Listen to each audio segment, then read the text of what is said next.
편안한 저녁 보내고 계십니까? 뉴스와이드 이상훈입니다. 국민의힘의 싱크탱크가 총선 참패를 분석하는 토론회를 오늘 열었는데요. 이 자리에선 당이 하라는 것과 반대로 했더니 당선이 됐다. 국민의힘은 경기도를 포기한 경포당이다. 이런 쓴소리와 비판이 쏟아졌다고 합니다. 자, 그리고 오늘 헌법재판소가 도리를 다하지 않거나 패륜적 행위를 한 가족까지 무조건 상속을 받는 것은 문제가 있다고 판단했습니다. 그러면서 내년 말까지 국회가 법을 바꾸라 이렇게 결정을 했습니다. 언제 판단의 의미와 파장을 살펴보겠습니다. 자, 이런 이슈들과 함께 저는 1분 뒤에 돌아오겠습니다.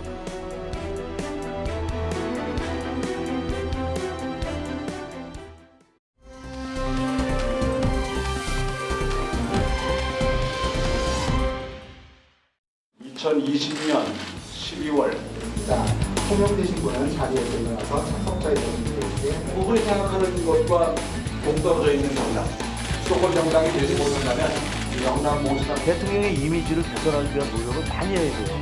근데 지난 2년간 속된 말로 망했습니다. 하나도 없어요.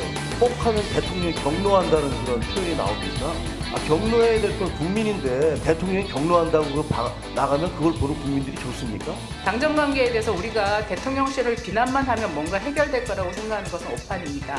밖에서 언론에 떠드는 게 아니라 앞으로 용산 대통령실이 어떻게 해야 되는지 좀 용기 있게 청원 용산에 저희가 보고서도 제출하고 만나서 얘기도 하셔야 된다고 생각합니다. 자, 오늘 여당인 국민의힘의 총선 참패 관련 공식적인 토론회가 처음 열렸습니다. 화면을 좀 소개해드리죠. 일단 총선이 끝난 지 보름 만에 열렸어요. 이걸 두고도 이게 시기가 적절한 거냐 좀 늦은 거냐 뭐 여러 가지 좀 시선이 있더군요. 그리고 싱크탱크죠. 여의도 연구원 주최로. 그리고 오늘 참석자 보시면요. 당선되신 분도 있고요. 낙선되신 분도 있고요. 그리고 전문가분들까지 해서 골고루 좀 섞여 있는 토론회 그리고 발언을 좀 했습니다. 자, 그럼요. 여기서요. 오늘 이 토론회 지금 화면에 나타나 있네요. 배종찬 소장님인데요. 배종찬 인사이트K 연구소장께서 오늘 토론회 토론자로 참석을 좀 하셨거든요. 그래서 여러 가지 얘기도 했고 다른 분의 토론 내용도 많이 들으셨다 그래서 저희가 전화로 좀 연결했습니다. 배종찬 소장님 나와 계시죠? 배 소장님. 배 소장님이 아직 연결이 안 됐는데요. 그럼 잠시 있다가 다시 연결하도록 하죠. 자, 그럼요. 우선 이 얘기부터 좀 해봐야겠네요.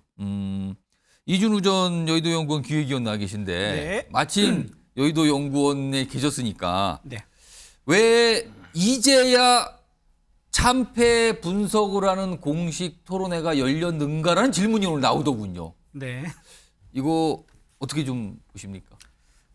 좀 늦은 감이 있죠. 왜냐면은 의원들이 개인적으로 세미나를 열었습니다. 예. 윤상 의원도 열었었고요. 거기 참여했던 이제 당선자, 낙선자도 있었었고요. 예. 또 다른 의원도 개인적으로 총선 패배에 대한 메시지를 방송이나 이런 데서 많이 또 냈었습니다. 그러다 보니까 당에서 공식적으로 우리 패배에 대한 토론 또 평가 이게 있어야 되지 않느냐라는 기대감이 있었는데요. 예. 사실 여의도 연구원에서는 어차피 지금 만들고 있는 게 있어요. 총선 관련해서 백서를 만들고 있거든요. 예. 그 백서에 대한 주요 기본 데이터는 여의도 연구원에서 많이 만듭니다. 지금 만드는 이제 TF 단장은 조정은 의원이긴 한데 예. 그걸 만드는 과정에서 아마 좀 시간이 걸리고 있었던 거지 이게 지금 우리가 아무것도 안 하고 있다가 이제 의원들이 개별적으로 평가를 하니까 뒤늦게 공식적으로 열었다. 이제 그건 좀 아니고 보이지 않는 곳에 좀 그럼 준비를 하고 여의도 있었다. 연구원 차원이야 거기는 싱크탱크니까 그렇죠. 뭔가 자료와 분석을 준비하니까 시간이 걸린다 그 말씀인데 그럼 네. 여의도 연구원이 아닌 당 차원에서도 열릴 만한 시간은 있지 않았습니까? 근데 지금 이게 예. 총선 패배가 지금 이제 인사 문제가 있었잖아요. 뭐 예. 비서실장 문제도 있었고 정무석 내각 뭐 다 이제 개편한다 얘기도 있었었고 그리고 홍준표 대표가 나왔고 예. 또 한마디를 했고 예. 거기서 또 한동훈 위원장이 또 후보 어느 이제 비대위원도 만나고 이러면서 너무 현안 이슈가 많았었어요. 거기서 끼어들 틈이 총선 어떤 평가 토론을 끼어들 틈이 좀 이제 좀 적절하지 않았다. 이제 그러다가 그게 어느 정도 잦아지니까 예. 그래서 공식적으로 자리를 만들어서 한 게 아닌가 그런 생각이 듭니다. 알겠습니다. 그럼요. 다시 한번 연결하겠습니다. 배종찬 인사이트K 연구소장 오늘 토론에 참석하셨는데요. 연결해 보겠습니다. 배 소장님 나와 계시죠? 안녕하십니까, 배종찬입니다. 예. 우선 오늘 토론에 참석하셨는데 분위기가 어땠는지 좀 전해 주시죠. 상당히 날이 서 있었고요. 이번 총선 패배에 대한 쓴소리가 또 낙선자, 당선자, 또 당뇨, 그리고 전문가 모든 참석자들로부터 쏟아지는 상황이었습니다. 특히나 이제 이번 총선 패배를 바로 실감나게 만드는 그런 표현들이 나왔는데요. 경기도에서 60석 중에서 6석밖을 차지하지 못한 국민의힘 결과에 대해서 경기도를 포기한 정당이다. 경포당이다. 또 40대를 포기한 정당이다. 예. 사포당이다. 또 낙선자 중에서는 이대로 가면 영남 자민련이 된다. 쓴소리가 쏟아진 자리였습니다. 자, 참석자들 사이에서 보니까 쓴소리 많았고요. 특히 당을 향한 지적도 많았다는 얘기가 들리는데 혹시 대통령실과 대통령을 향한 지적도 좀 많이 나왔습니까? 그렇습니다. 우리 뉴스와이드에서 저도 뉴스와이드 가족이니까요. 다루었던 그런 현안들과 총선 판세 분석과 관련된 내용이 고스란히 예. 또 분석적으로 또 나왔습니다. 특히 이제 윤석열 대통령의 지지율이 중요했는데 국정 운영 지지율이 총선을 경쟁력 있게 견인하지 못했다. 또 하나는 대통령의 4월 1일 담화문 발표도 좀 시의적절하지 적절하지 않았다. 그 외에도 왜 총선을 앞둔 민감한 시기인데 예. 우리 이 뉴스와이드에서 다뤘던 내용들입니다. 이종섭 호주대사나 관련한 일련의 상황들이 특히 이제 의대 정원과 관련해서도 상당한 또 의사들의 경우에는 보수 성향이 있다. 오늘 토론에서 나왔던 내용인데 그럼에도 불구하고 표를 받을 수 있는 표를 얻을 수 있는 의사들의 표까지 돌리게 만든 표심을 돌아앉게 만든 것은 대통령실에서 전략적으로 또 놓친 부분이 아닌가라는 지적도 나왔고요. 심지어는 서울 강북의 유일한 당선자죠. 김재섭 의원입니다. 김재섭 당선자입니다. 김재섭 당선자는 지난 4년간 당에서 내려온 현수막을 사용하지 않았다고 합니다. 그래서 오히려 당에서 지시를 받거나 지침을 받는 내용과 반대로 했더니 본인은 당선이 됐다라는 이야기를 할 정도로 상당히 오늘 토론에 끝까지 자리를 했던 윤재옥 원내대표가 또 비상대책위원회 권한 대행이 좀 표정이 무색해질 정도로 쓴소리들이 많이 나온 자리였습니다. 혹시 이번 선거를 지휘했던 한동훈 전 비대위원장과 관련된 얘기는 안 나왔습니까? 나왔습니다. 2조 심판이 잘못됐다. 결과적으로는 2조 심판을 이야기했지만 오히려 윤석열 대통령이 좀 더 국정 운영을 잘하기를 한동훈 전 위원장이 2조 심판이라고 하는 네거티브 외에 좀 집권 여당으로서 더 적극적인 비전 제시는 왜 안 되느냐. 이런 부분들이 지역 현장에서 선거운동을 하는 후보자들에게는 상당히 또 힘들었다. 그리고 한동훈 전 위원장이 야심차게 내걸었던 바로 국회 세종시로의 완전 이전이죠. 이 부분도 그다지 충청권에서는 효과적이지 않았다. 그렇다면 앞으로 이런 연구들을 국민의힘에서 더 할 필요가 있다. 이 말씀을 꼭 전달드릴 것 같아요. 부산에 이번에 낙동강 벨트가 심상치 않았는데 서지영 당선자입니다. 한나라당 당직자 출신이라고 하는데 이분 말씀은 이제는 윤석열 대통령의 의중이 당에 반영된다라는 것을 뛰어넘어야 된다. 그래서 오히려 당에서 윤석열 정부의 의정이라든지 또 노동정책, 또 연금정책, 또 교육정책에 대해서 당의 의견은 무엇인지, 당의 정책안은 무엇인지를 오히려 정부의 직한 여당으로서 책임 있게 전달하는 노력이 반드시 필요하다라는 말도 조언도 덧붙였습니다. 자, 요거 제가 마지막 질문으로 하나 준비했는데 뭐 가장 중요할 수도 있습니다. 그렇다면 지금 그 토론의 자리에서는 어떤 대책이 나왔습니까? 그렇습니다. 이제 일단은 백서, 방금 전에 우리 프로그램에서 백서 이야기가 나오는데 이 백서에서 적나라한 모든 내용이 담겨야 된다. 어떤 성역을 의식한 어떤 일정 부분에 대한 책임은 제외하는 형태의 백서가 안 되고 이 백서를 고스란히 모두 백서에 적시를 해서 이번 총선의 패배의 원인, 앞으로 개선 방향, 그리고 모든 어떤 이런 수습책이 나와도 일정한 시간이 지나고 나면은 또 그냥 아무렇지도 않은 듯 지나가는 이런 일관된 관성을 없애서 정말 제대로 근본적으로 바뀌어야 된다.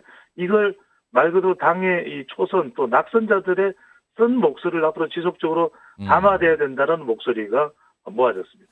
알겠습니다. 오늘 총선 분석 토론회에 참석하신 배종찬 인사이트 K 연구소장이었습니다. 고맙습니다. 감사합니다.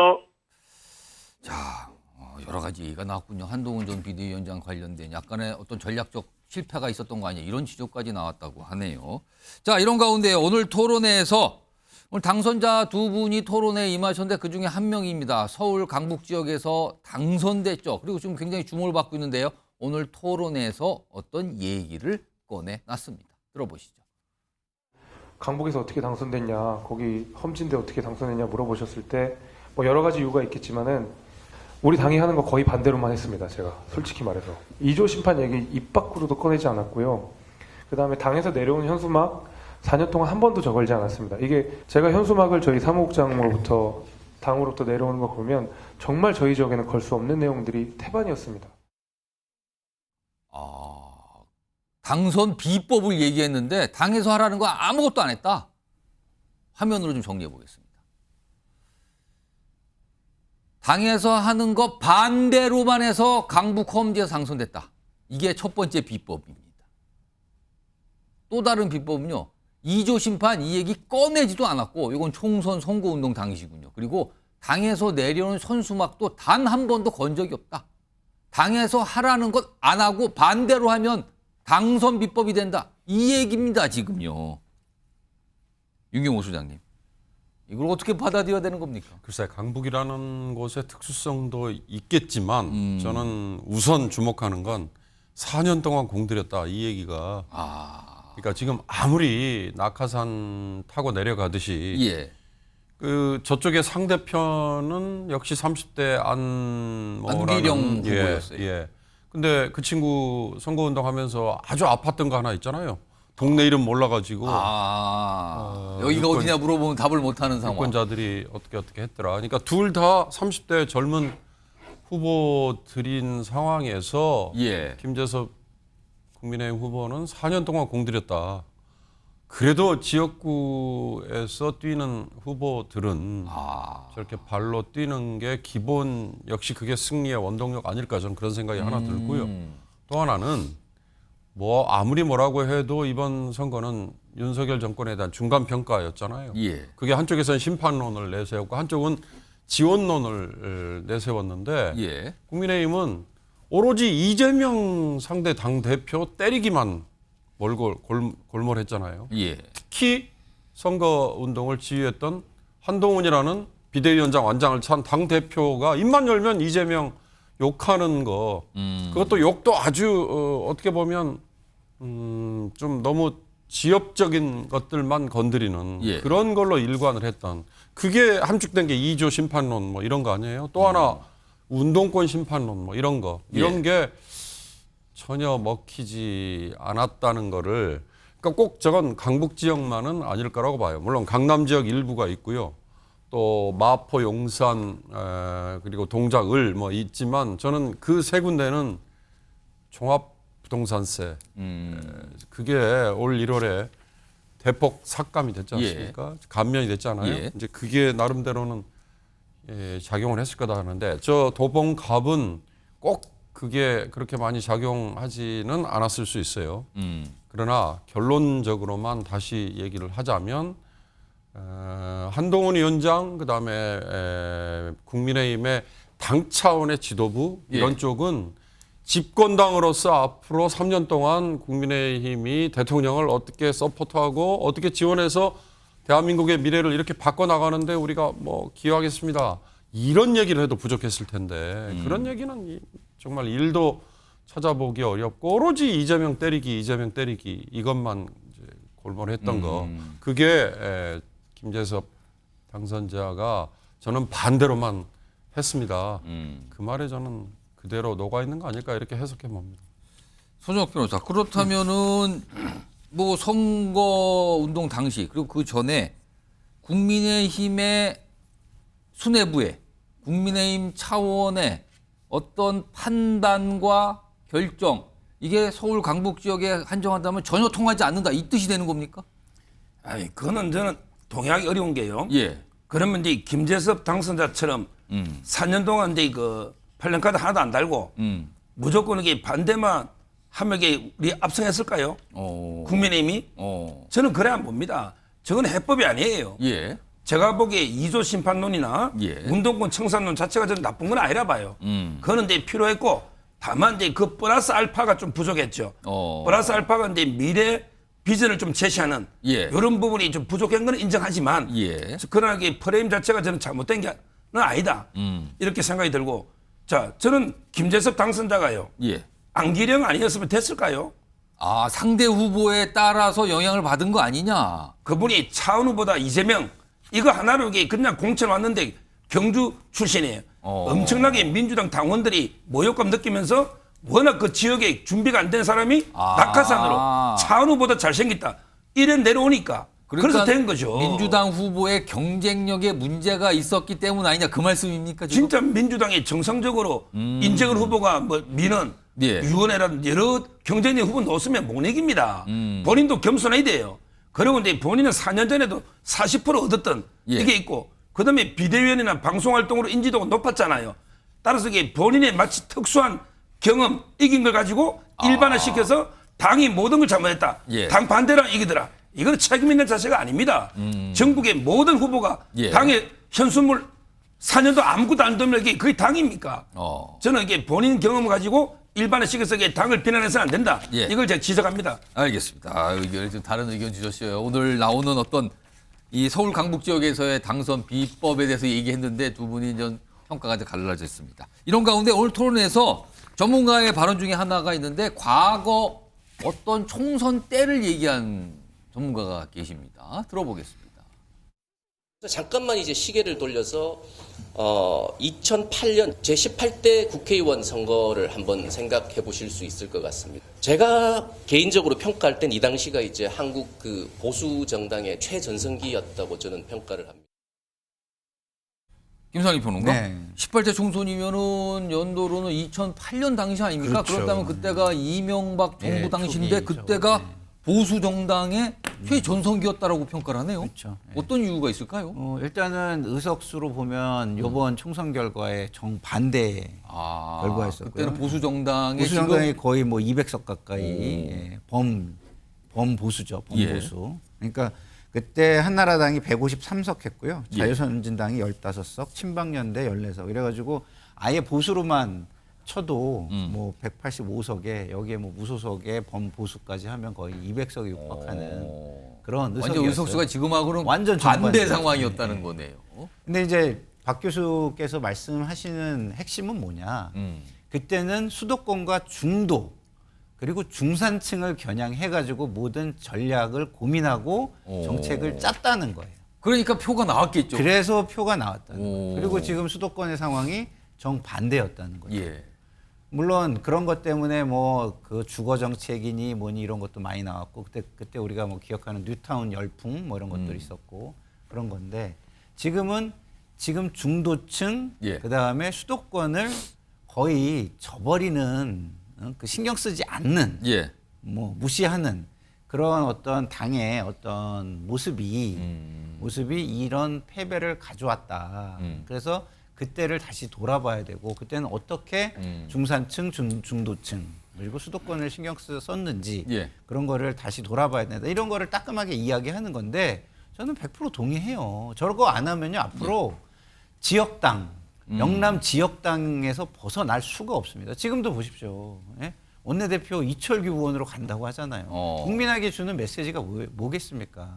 우리만 괜찮으면 돼. 그러니까 소수의 인사들이 대통령과 영남 중심으로 주구장창 국회의원 하시는 분들이 우리만 괜찮으면 돼. 이 얘기하고 있는 거랑 똑같은 거라고 국민들이 생각하지 않겠습니까? 예, 그 부분을 저는 좀 각성해야 된다 이런 생각이 듭니다.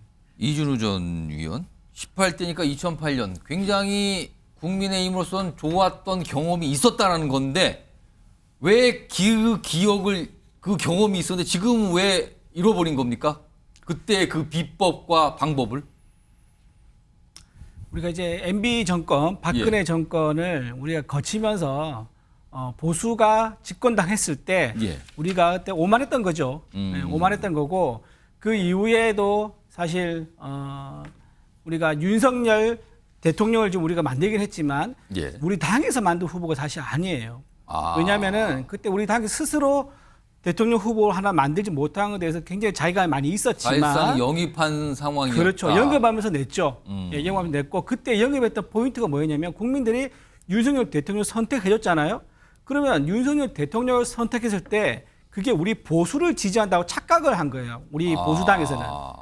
사실은 우리가 만든 당 후보가 아니라 영입한 후보이기 때문에 분리해서 보수당이 이길 수 있는 전략을 짜야 되는데 그러지 않고 윤석열 그 대통령의 그 인기 하나 보고 지금까지 쭉 온 게 2년 동안 온 게 패착으로 이어지지 않았는가 이제 이런 생각을 좀 분석을 나름대로 좀 할 수 있을 것 같습니다. 근데 이제 아까 말씀하신 것처럼 이철규 지금 이철규 의원이 지금 원내대표에 나온 원내대표 설이 막 설이 나온 것에 대해서 있어요, 이제 지금요. 좀 걱정을 하시고 좀 하시는데 저는 좀 그렇게 생각 안 해요. 이철규 의원이 지금 우리 당이 지금 문제가 뭐냐면 비윤 지도자가 나와서 당을 좀 이제 민심을 받아서 당장 협의를 하는 이런 걸 지금 기대하고 있는데 그렇다 그러면 이게 전부 다 원내대표와 당대표가 전부 다 비명으로 이루어질 경우에는 비명이 아니다 여기서는 죄송합니다. 비윤으로 이루어질 경우에는 오히려 남은 3년이요. 정말 참혹한 결과를 가져올 수 있습니다. 그래서 어느 정도는 당 대표가 지금 비윤으로 갈 가능성이 높습니다. 높기 때문에 원내대표 정도는 윤석열 대통령과 허물없이 소통할 수 있는 그런 분이 들어오는 게 저는 오히려 당의 안정화를 위하고 다음 지방선거와 대선을 준비하는 데는 더 나은 방법이 아닌가 이런 생각을 좀 합니다. 제가 짧게만 좀 더 보태고 싶은 게 지금 우리 말씀을 해주시는데 생각해 보셨으면 하는 부분이 있는 거예요. 뭐냐면 한동훈 비대위원장이 이 총선 책임이 나의 책임이라고 물러났잖아요. 그 못지않게 당에서 책임 있는 분이 이철규 저는 의원이라고 봐요. 공천을 거의 주도하다시피 했고 인재영입 위원장도 담당을 하셨죠. 인재영입 위원장도 했고 그러면 현 정권은 책임지는 방법이 굉장히 비상식적이라고 국민들이 생각할 거라는 거예요. 뭐냐 이태원 참사 일어났는데 이상민 장관이 내가 이 자리를 지키면서 더 잘하는 게 책임이라고 생각한다. 이러고 해버려요. 그리고 총선에서 졌는데 대통령이 나는 방향을 옳았으니까 이걸 좀 더 잘하는 게 내가 책임 있는 거라고 생각을 한다고 그러고 해버려요. 그다음에 최상병 사건이 일어났는데 이성섭 장관을 하고 호주 대사로 임명을 해요. 책임지는 게 과거의 상식적인 방식이 아니기 때문에 지금 이철규 원내대표가 또 들어오면요. 국민들은요, 저 당은 굉장히 비상식적인 당이구나 이렇게 생각할 겁니다. 잠깐 말씀드리면은 말씀하세요. 이재명 대표도 당 대선에 나왔다가 참패했지 않습니까? 지고 나서 바로 본인이 스스로 공천을 받고 또 전당대회 가서 당 대표로 해서 지금 또 승리를 이끌었어요. 그렇습니다. 연거푸 재보궐 그다음 당 전당대회 이렇게 갔죠. 그런 또 선례가 또 있는 거예요. 그러니까 지금 여기서 한동훈 위원장 같은 경우는 원외에서 전혀 이제 원내에 대한 경험이 없으신 분이죠. 그래서 한 템포 쉬는 게 맞고 그분한테는요 재보궐선거라든가 지방선거의 기회가 올 수 있습니다. 있지만 현재 원내에 있고 또 당선되신 분이 이철규 인재영입 위원장이기 때문에 이철규 위원장이 우리 원내대표 들어간 것은 크게 큰 문제가 되지 않는다 그런 생각합니다. 알겠습니다. 제가 하고 싶은 얘기는 더 있지만 시청자들이 판단하시겠죠. 지금 사실 국민의힘 안팎에서도 여러 가지 갑론을박이 나오고 있어요. 자기 원내대표의 조건은 과연 무엇이냐 이런 얘기도 하시는 분들이 있습니다. 이런 상황에서 지금 당장의 과제는 국민의힘이 새로운 비대위원, 비상대책위원회 체제로 가야 되는 거예요. 그리고 나서 일정 기간 지나서 정식 당대표를 뽑는 전당대회를 열기로 했는데 비대위원장을 구해야 되는 겁니다. 지금 이 상황에서요. 화면 좀 보겠습니다. 지금 이게 오늘 아까 오후까지인데요. 지금 윤재호 원내대표가 지금 전권을 가졌어요. 비대위원 선임에 대해서. 근데 새 비대위원장 인선 만나도 보고 찾아도 보는데 하려는 사람이 없어서 시간이 더 걸릴 것 같습니다. 그러니까 여권 관계자가 설명을 하죠. 왜 하려는 사람이 이렇게 없을까? 맡아봤자 얻을 게 없는 자리다. 중진들은 이거 폭탄 돌리기로 인식을 하고 있다. 이거 좋을 게 하나도 없다. 이거 괜히 잘못하면 덧나기만 할 것 같다. 이렇게 생각을 하고 있다는 거예요. 이 비대위원장 자리에서요. 자, 관련 목소리도 있습니다. 들어보시죠.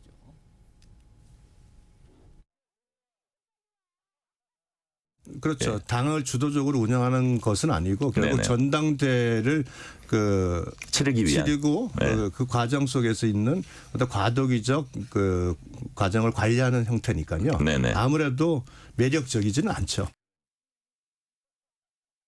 자, 이거 제가 서적 변호사께 한번 질문 좀 드려볼게요. 그러니까 지금 다들 안 한다는 거예요, 지금요. 뭐 지금 일각에서는 뭐 어떤 특정 한 분이 뭐 맡았다는 보도가 나오는데 아직 최종적 확인은 안 돼서 저희가 최종 확인되는 대로 속보로 좀 전해드릴 건데 그건 조금 기다리면 될 것 같고요. 지금 총선에 참패한 정당인데 이게 지금 뭔가 이것저것 따질 게 아니라고 다들 얘기를 하고 있거든요. 그런데 아직도 좋은 자리 아니면 별 버리는 자리 이런 거 좀 가리고 눈치 보는 상황인 겁니까 지금? 뭐 그런 눈치 보는 건 아니고요. 예. 지금 이제 그 실익이 없잖아요. 이게 혁신 비대위로 오랫동안 가는 게 아니고 예. 잠깐 전당대회 관리용으로 잠깐 하는 거 아니에요. 예. 그렇다면 그냥 윤재욱 원내대표가 잠깐 하면 돼요. 근데 본인도 안 하신다 그랬죠. 그러니까 이제 본인도 너무 결백적인지 본인도 책임이 있다 선거 패배. 예. 그래서 이제 맡을 수 다른 없다. 분을 하려니 중진 의원들이 왔을 때 뭐 할 수 있는 일이 없잖아요. 그냥 전당대회 관리만 하는 거예요. 그러니까 이제 고사하는 게 저는 이해가 되고. 그렇다고 누군가 맡아야 되는데 아무도 안 하면 어떻게 하는 겁니까 이걸? 뭐 이제 최다선부터 이제 하다 보니까 고사하겠죠. 예. 두 번째 안 하는 이유가요. 예. 바로 이제 뭐 총리나 또 다른 자리가 있잖아요. 예를 들어 이제 주호영, 권영세 이런 분들 보기 비대위원장 맡으라면 지금 국무총리 후보로도 거론되잖아요. 그러니까 그겁니까? 내가 좀 시간 기다리면 내가 총리도 갈 수 있고 잘하면 당대표도 될 수 있는데 지금 내가 왜 비대위원장을 맡아야 돼? 이겁니까 그럼? 꼭 그런 이제 의미보다 아까처럼 비대위가 실권에 있고 오랫동안 혁신으로 간다면 자리가 이게 권한이 있다면 갈 수 있지만 권한도 없이 그냥 유지만 해야 되는 자리다. 지금이라도요. 근데 윤재욱 원내대표가 전당대회만 관리하면 됩니다. 근데 왜 안 하실까요? 그러니까 본인의 그 책임감 이런 것 때문에 아마 그런 건데 저는 뭐 이게 그 크게 고민하거나 논쟁할 이유가 없는 자리다. 잠깐 이게 관리형이기 때문에 이렇게 봅니다. 지금 뭐 오늘 굉장히 활발하게 윤재욱 원내대표가 지금 이제 비대위원장 대행을 권한 대행하고 있는데 뭐 접촉을 하고 있다 그래서 특정 인물과 만나서 거의 얘기가 됐다 이런 얘기까지 좀 들리는데 아직은 확정적으로 뭐가 나오지는 않고 있습니다. 그건 속보가 나오는 대로 방송 중간에라도 좀 전해드리겠습니다. 자, 첫 번째 이슈 여당과 관련된 오늘의 모습들 몇 가지 전해드렸고요.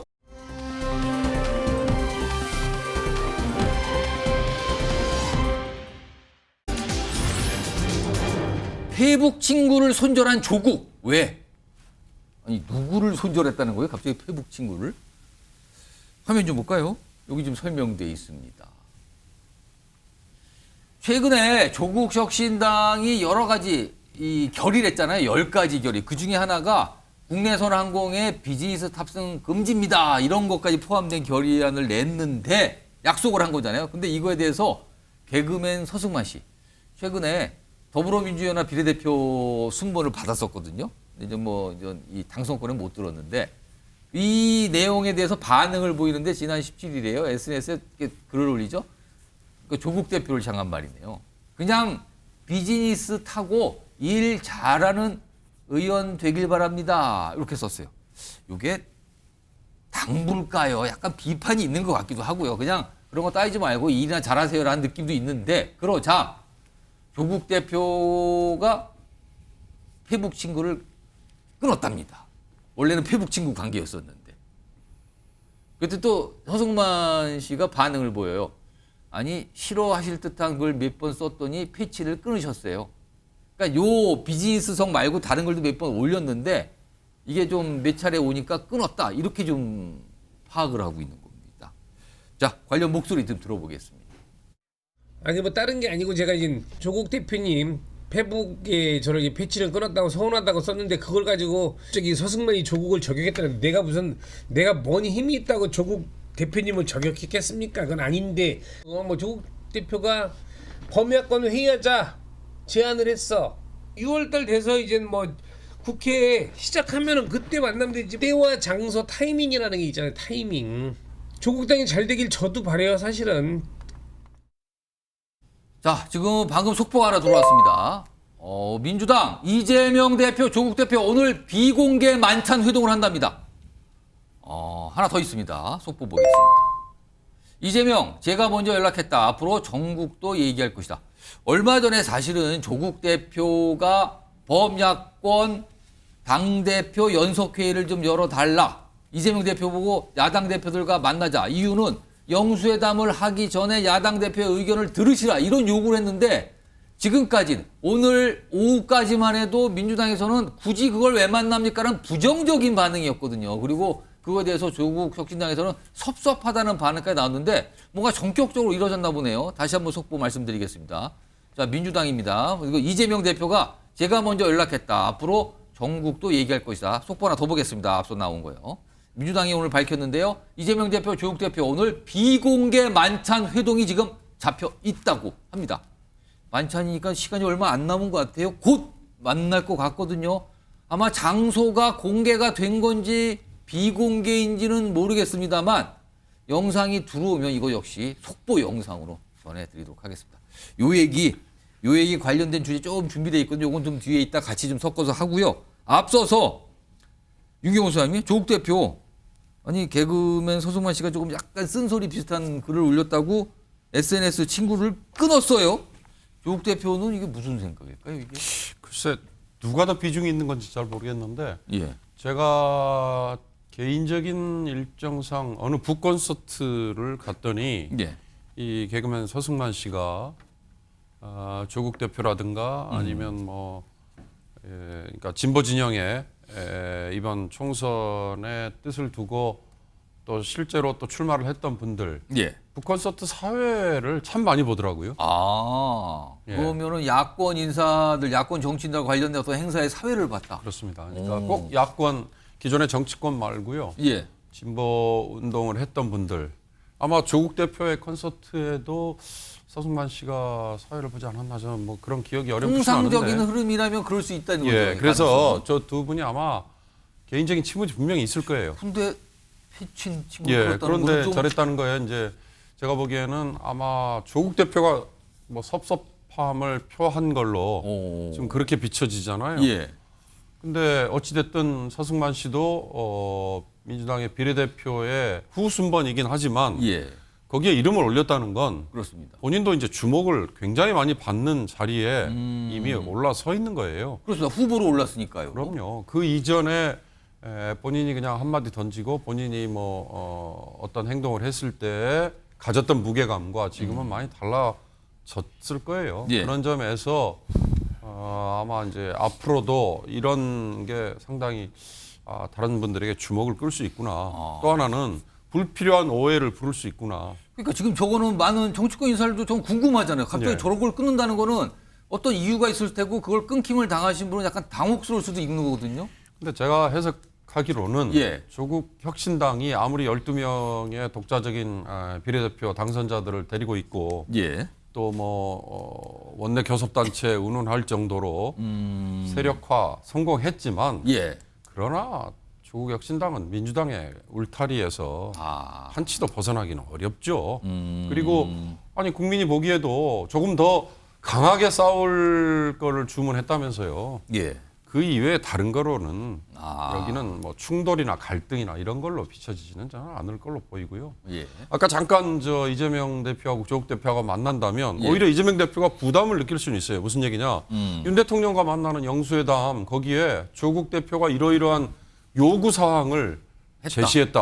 그렇게 되면 그거 얼마나 부담이 되겠어요. 그러니까 그런 점에서 오히려 조국 대표는 강경하게 앞으로 이제 이 윤석열 정부에 대해서 대강경, 대정부 강경 투쟁, 강경 노선 이걸 견지할 테니까 이제 그런 식으로 해석이 되지 않을까 싶습니다.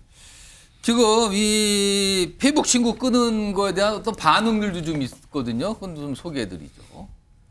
이거는 이준우 전 의원께서 좀 보시는데 이런 반응이 나왔대요. 그러면서 여기 보면 서승만 씨가 뭐 몇 번 썼더니 패칭 끊으셨네요. 애구 참 서운하네요. 이런 반응에 대한 댓글 반응이잖아요. 여기 보시면 싫은 소리 안 듣고 싶으면 정치를 왜 하는지. 그렇죠. 맞는 말 같은데 저기 반응이 저렇게 나왔대요. 그리고 이게 뭡니까? 밴댕이 소갈머리? 그리고 SNS에 너무 집착하는 듯. 이런 반응들이 있었다 그럽니다. 저거 아무리 봐도요. 민주당 지지하시는 분들이 쓴 글 같거든요. 민주당 지지자들 눈에는 조국 대표가 지금 어떻게 보이고 있는 겁니까, 그럼? 민주당 이제 지지자들, 특히 이제 강성 지지자층들한테는요, 조국 대표가 약간 배은망덕하게 보일 수 있어요. 본인이 처음에 창당하면서 출마 나왔을 때 그때 지지율이 2, 3%였거든요. 예. 그때 이재명 대표가 조국 대표를 만납니다. 만나면서 공개적으로 우리는 브라더다. 같은 DNA를 가지고 있고 목표가 같다라고 하면서 속된 말로 조국 대표한테 KS 마크를 찍어준 거예요. 내가 보증하는 우리 쪽 사람이다. 이렇게 해서 조국 대표가 힘을 받고 이제 지지율 올라왔는데 생각보다 많은 지지율 가져간 거죠. 호남에서 다 가져가고 또 이제 비명 세력 지지도도 가져가고 그러면서 이제 본인이 지지도가 올라가니까 가만 놔두면 나중에 자기한테 위협이 될 수 있을 거라는 이제 그런 생각이 드는 겁니다. 드는 건데 아마 서승만 씨는 가장 큰 목적이 이거였을 것 같아요. 예. 자기가 확실히 이재명 사람이란 걸 보여줄 필요가 있다. 왜냐하면은 기존에 개그맨으로 활동했었다 하고요. 이번에 비례에 와서 공천을 받았지 않습니까? 예. 24번을 받았거든요.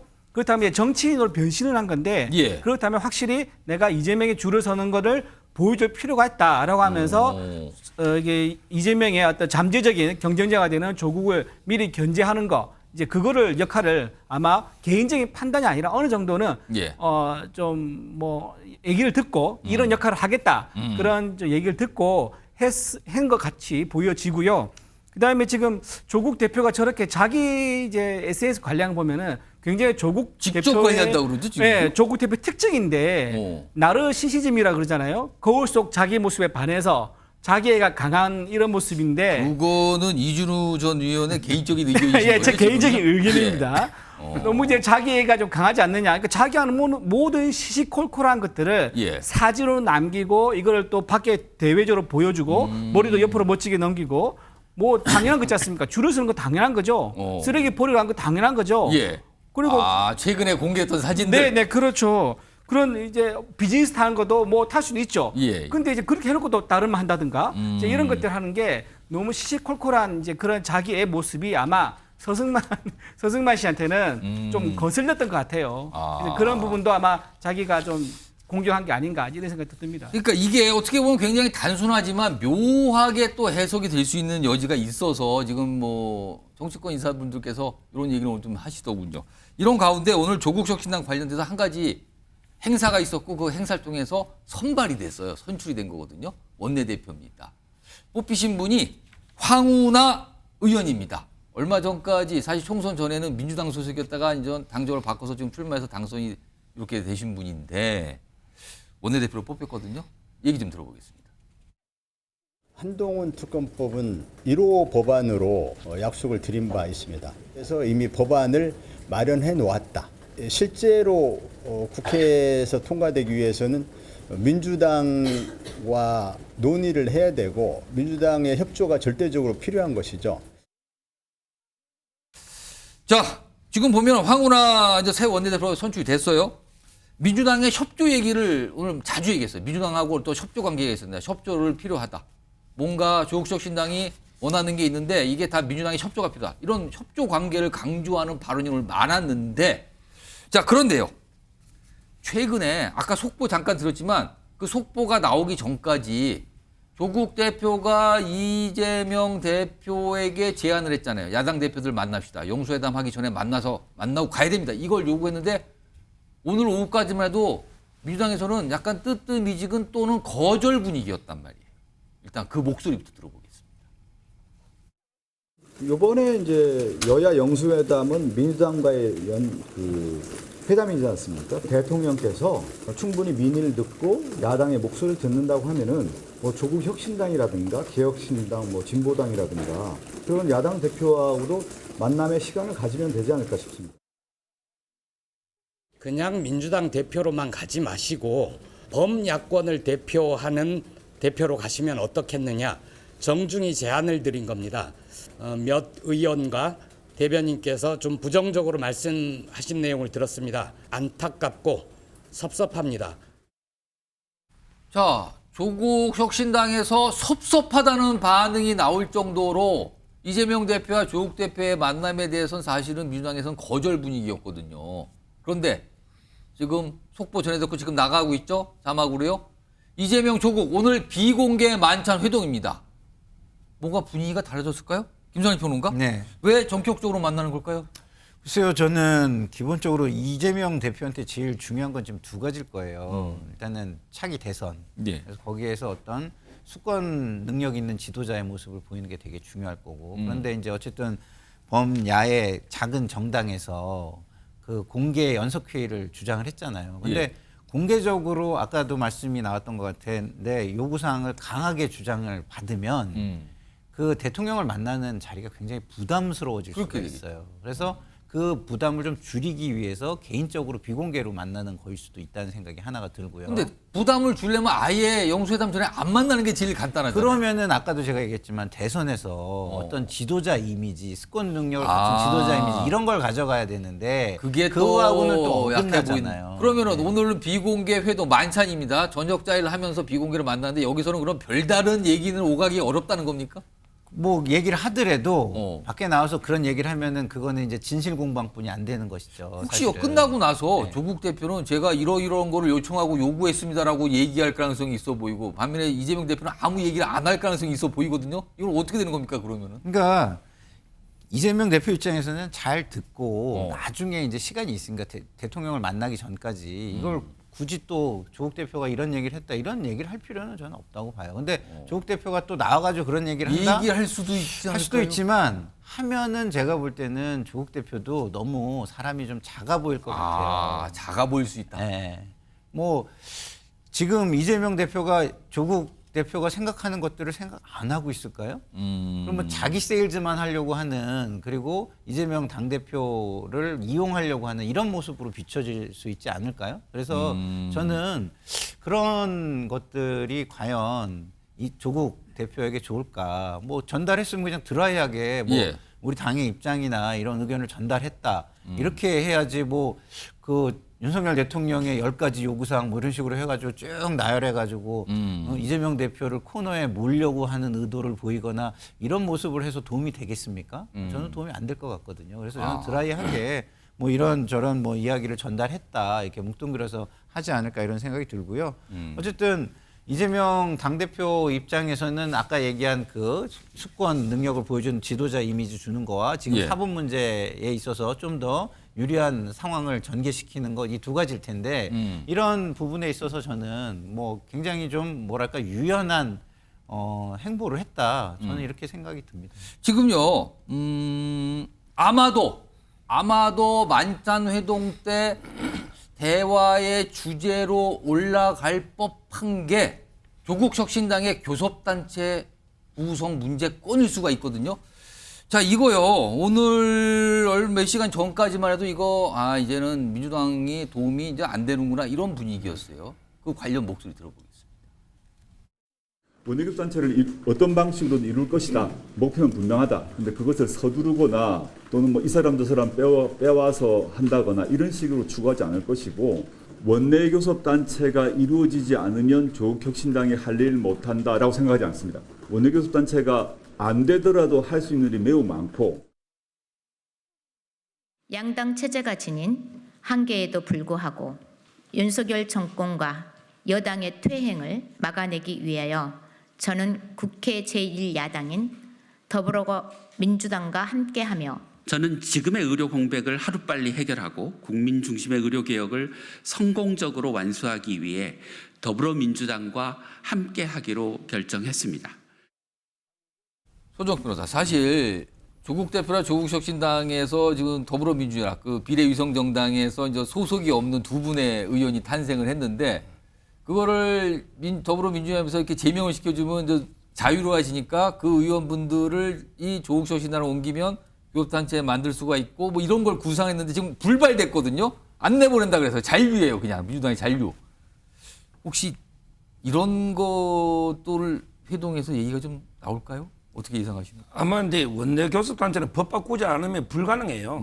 거의 김종민 의원까지 탈탈 끌어모아도 20명이 될까 말까. 그게 이 상황인데 그거는 불가능하고요. 뭐 교섭단체보다는 처음에는 이제 그 연석회 할 때 반대했거든요.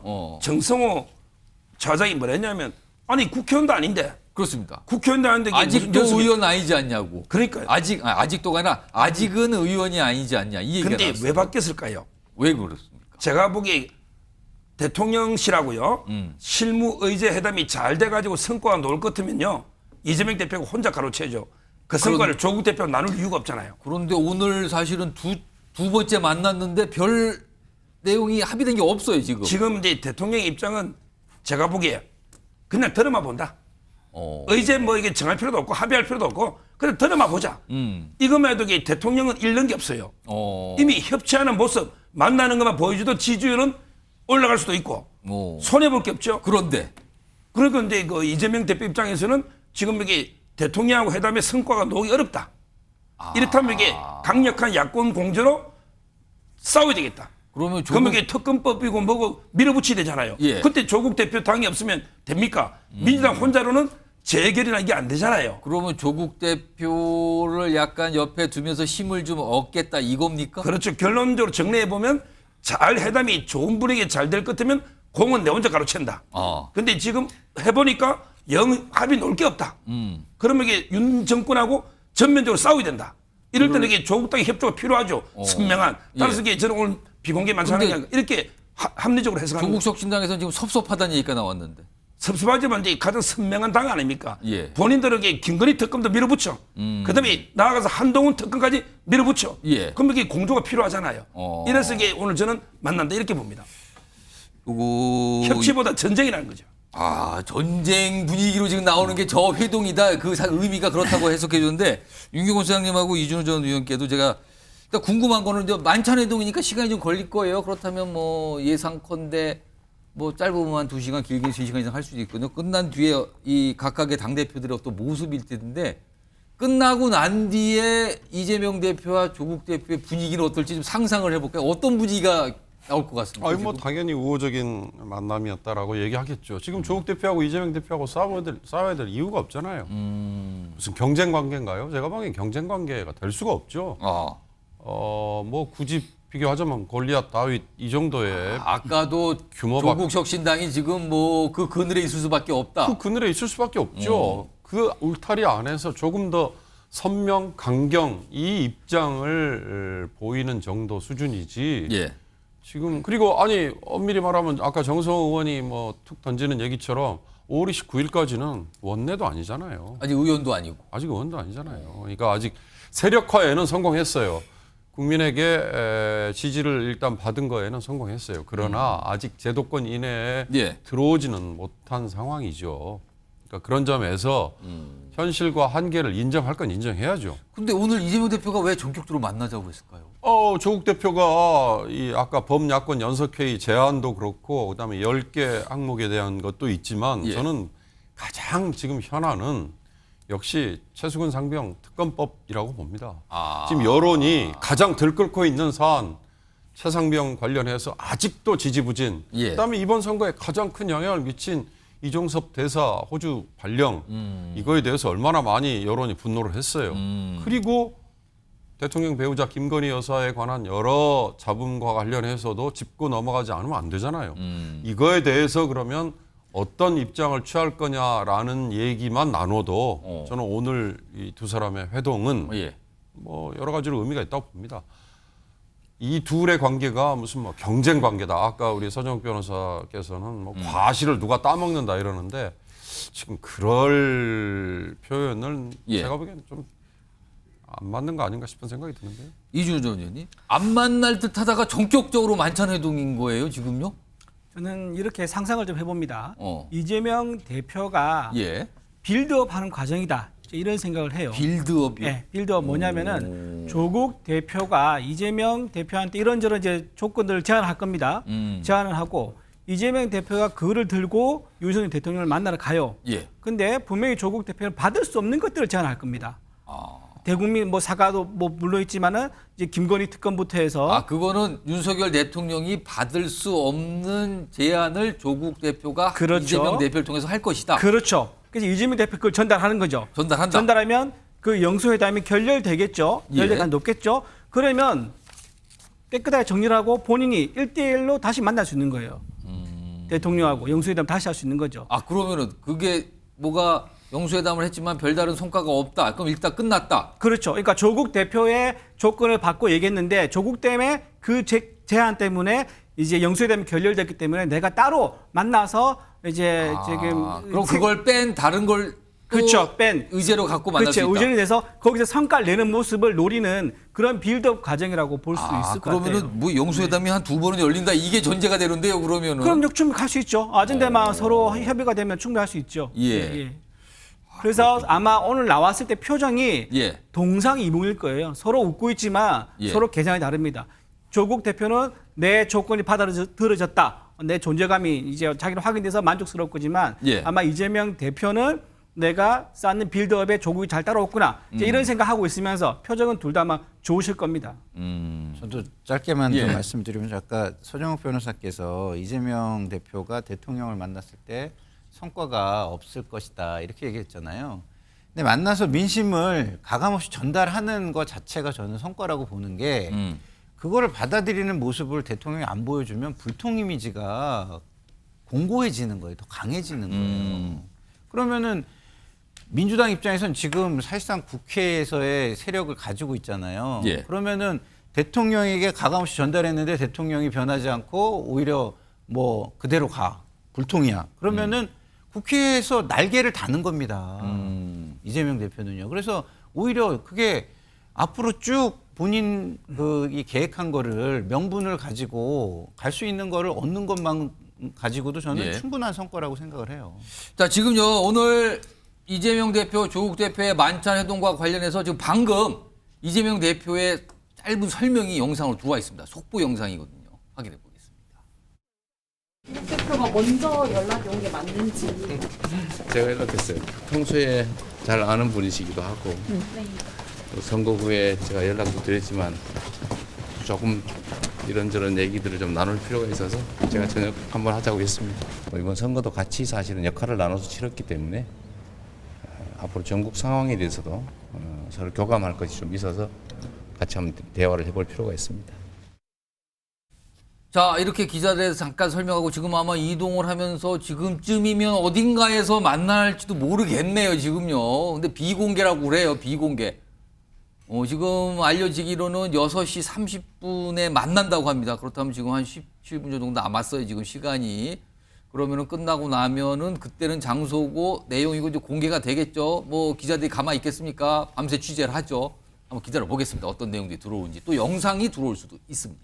잠깐만 좀 죄송한 예. 말씀 드리면은 아마 오늘 대화 중에 이 얘기가 예. 나올 수 있을 것 같거든요. 어떤 겁니까? 교섭 단체 얘기가 나올 수도 있다는 생각이 들어요. 아까 잠깐 저희가 잠깐 했는데 지금 분위기 이거 안 되는 거 아니냐 분위기죠? 그랬거든요. 그게 나왔죠. 근데 교섭 단체가요. 기준을 바꿔버리면 10명으로 가면은 가능하잖아요. 법적으로 바꾸면 되죠. 그렇죠. 우리나라에 10명의 교섭 단체에 대한 역사가 있습니다.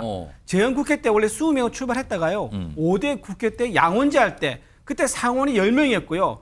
밑에가 하원 의원이 20명이었습니다. 지금 사실 민주당이 마음 먹으면 할 수 있는 거예요. 그렇죠. 할 수 있는 거죠. 그러다가 1963년에 열석으로 해서 교섭단체가 10년간 유지가 됐었어요. 그래서 73년부터 지금까지 오면서 20석이 된 거거든요. 예. 그런 선례가 있기 때문에 이재명한테 충분히 설득을 뭐 한다 그러면은 이렇게 기준을 낮추는 거 이것도 협상이 가능하지 않을까 오늘 아젠다로. 지금 모르겠습니다. 뭘 갖고 얘기할지 그냥 만나서 밥만 먹는 자리는 절대 아니겠죠. 지금 이 자리가 어떤 자리인데 그렇게 끝나겠습니까? 서로 뭔가를 주고 받을 수도 있고요. 뭔가를 합의할 수도 있고요. 아니면 의견 교환만 할 수도 있을까?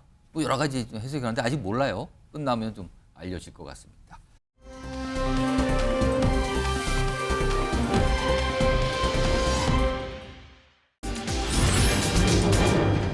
두 번 만났지만 일정도 못 잡았다. 그렇습니다. 오늘 그리고 뭐 며칠 전에도 이제 준비회동이라는 표현을 쓰죠. 영수회담을 위한 준비회동이 있었는데 뭐 딱히 결론이 난 건 없습니다. 자, 그럼요. 당사자들의 목소리 좀 들어보겠습니다. 오늘 오후 천준호 민주당 대표 비서실장과 대통령 민주당 대표 회담을 준비하는 2차 회동을 가졌습니다. 저는 의제 제한을 두지 않고 다양하게 이야기를 나눌 수 있도록 사전 의제 조율이나 합의가 필요 없는 자유로운 형식의 회담을 가능한 빠른 시일 내에 개최하자고 제안했습니다. 이 제안에 대해 천준호 비서실장은 지도부와의 상의를 거쳐야 할 사안으로 추후 답변을 주기로 하고 회담은 종료되었습니다. 오늘 2차 준비회동은 약 40여 분간 진행이 됐습니다. 민주당이 제시한 의제에 대해서 대통령실의 검토 결과를 논의하기 위한 그런 자리였습니다. 네, 저희가 제시한 의제에 대한 대통령실의 검토 결과를 저희가 기대를 하고 회의를 진행을 했는데 대통령실에서 검토 결과를 저희한테 구체적으로 제시하지는 않았습니다. 자, 화면 좀 보겠습니다. 이게 2번 만났지만 뭐가 준비회동이라 이런 2번 만나는데 결론이 안 나요. 지금 의제에 대해서뿐만 아니라 일정 자체도 지금 못 잡고 있거든요. 오늘 2차 실무회동, 준비회동 했는데 영수회담 의제, 근데 뭐 일정도 결론을 못 냈어요. 지금 민주당 쪽에서 요구했다고 알려지는 내용이 25만 원 전국민 대상 지원금, 그다음에 최성병 특검법, 이거 수용 문제, 그다음에 윤석열 대통령이 행사했던 거부권에 대한 사과 요구 이런 것까지 있었다 그러잖아요. 지금 이게 굉장히 어떻게 보면 여당과 대통령실 입장에서는 난제인데 뭐 이런 게 아직 합의가 안 되나 봐요. 그리고 그래서 일정도 못 잡고 있다 이런 얘기인데 서정욱 변호사, 이래서 이거 영수회담이 열리기나 할 수 있는 겁니까? 제가 보기에 그 야당이요. 예. 위장 협치를 하려고 하는 건데 위장 협치. 위장 협치요? 옛날에 위장 탈당했던 민영배 의원 있잖아요. 예. 이분이 그 협치는 무슨 협치? 협치는 게 생각하지 마. 전략기 위원장이거든요. 얼마 전에 그런 말씀을 하긴 했네요. 했잖아요. 예. 지금 요구사항이 이게 협치하자는 태도입니까? 뭘 사과해요? 거부권. 뭘 사과합니까? 지금 이게 처음 만나서 협치하면서 서로 좋은 걸 이게 상의해야지 민생이나 사과 요구하는 거. 그 다음에 지금 25만 원 오늘 1분기 성장률 넣었죠? 경제가 이제 풀리면서 지금 물가 관리가 비상입니다. 예. 전 세계적으로. 지금 이게 돈을 그냥 막 뿌리자. 이게 뭡니까? 이거는 이재명 대표가 총선 전에 표 때문에 뿌리를 냈는데 예. 표 때문에 뿌린 거 아니냐 비판하니까 본인도 부끄럽잖아요. 그래서 나는 이게 표 때문이 아니고 진짜 민생 어려워서 한다. 이거 보여주려고 하는 거예요. 이게 쇼입니다. 이거 말이 안 되죠. 그다음에 최상병 특검 문제 포렌식하고 다 들어갔잖아요. 예. 기다려보면 돼 공처에서. 이거 할 필요 없는 거죠. 따라서 저는 무리한 야당 요구 조건 이거는 이게 협치할 생각이 없다. 이렇게 보고 대통령도 그냥 이게 들어만 보고 저는 이게 끝내면 된다 봅니다. 김상희 평론가 어떻게 들으셨어요 지금? 그러니까 저게 불통인 거거든요, 사실은. 지금 서정욱 변호사가 불통이라고 말씀하신 거예요 지금? 총선 민의가 있잖아요. 총선 민의에서 민주당을 지지한 이유가 있잖아요. 그러면 그렇게 다 지금 생각하는 게 옳은데 왜 선택을 못 받으셨을까? 국민들은 굉장히 답답해하지 않겠습니까? 그러면 25만 원 문제, 이 문제는 뭐 협의할 수 있어요. 협의할 수 있고 뭐 이거 방법이나 이런 걸 좀 더 협의하자. 이렇게 검토 결과를 주면 돼요. 최상병 문제, 총선 민의에서 이거 굉장히 관통했던 이슈니까 아이 긍정적으로 받아들이겠다. 그걸 전제로 만나자.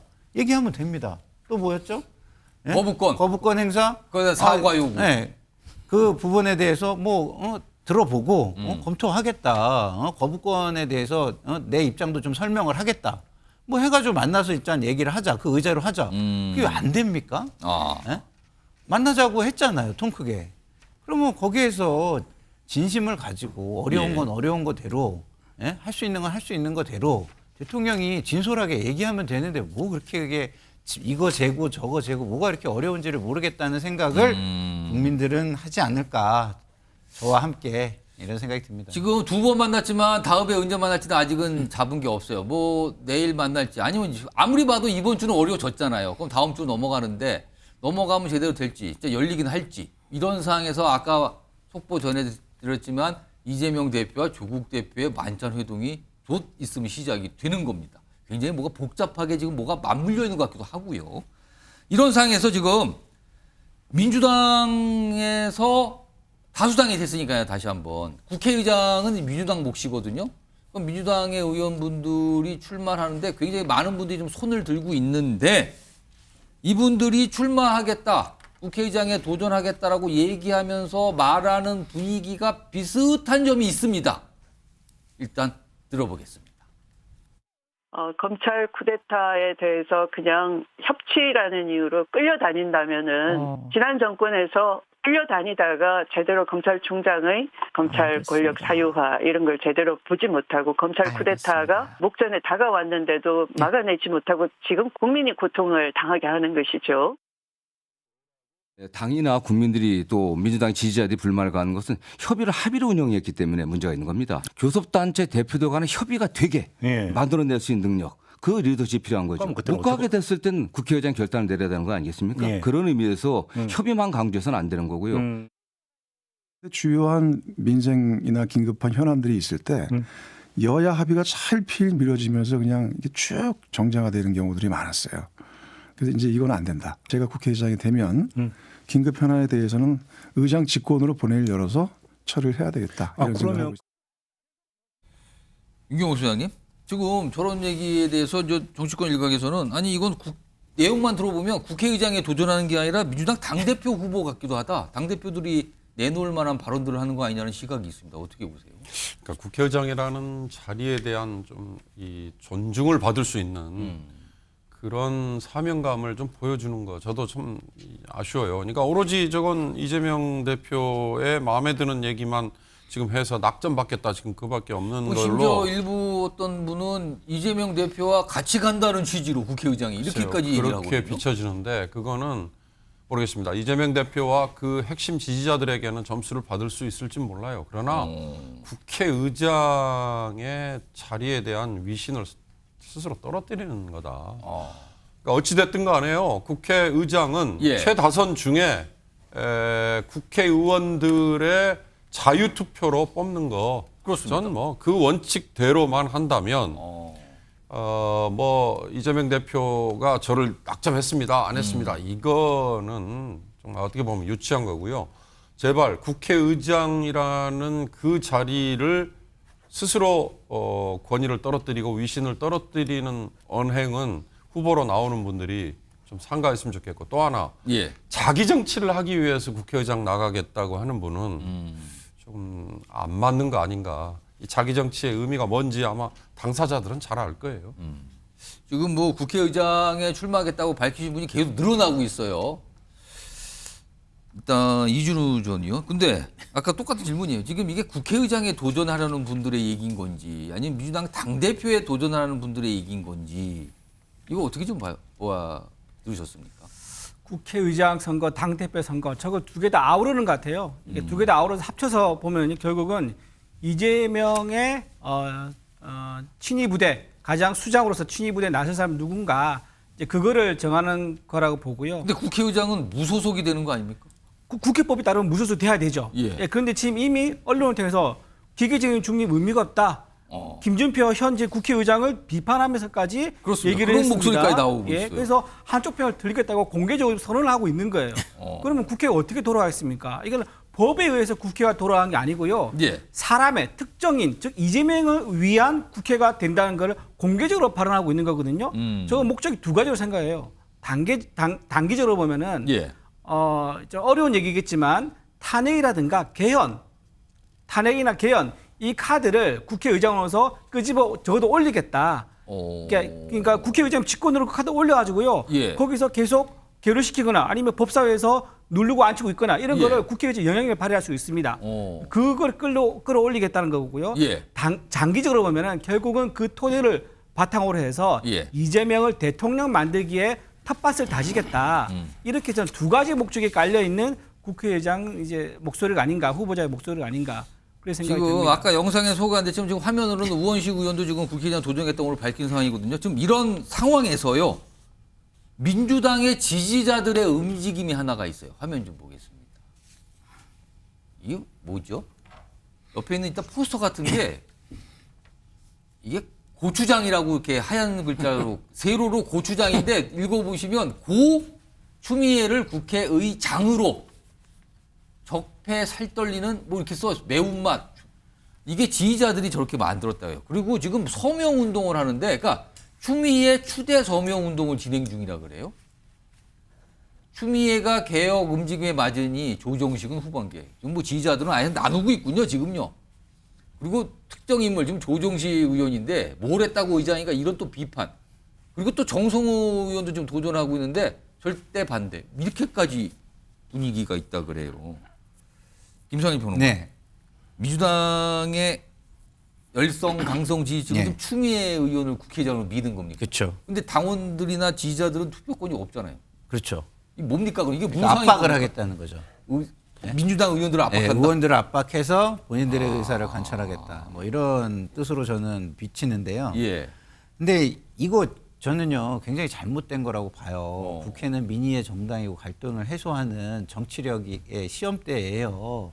거기에 수장이 국회의장이십니다. 그러면은 국회의장의 의미를 더 키울 수 있는 국민을 위한 그리고 역사의 어떤 정치사에 어떤 족적을 남길 수 있는 그런 분이 됐으면 좋겠어요.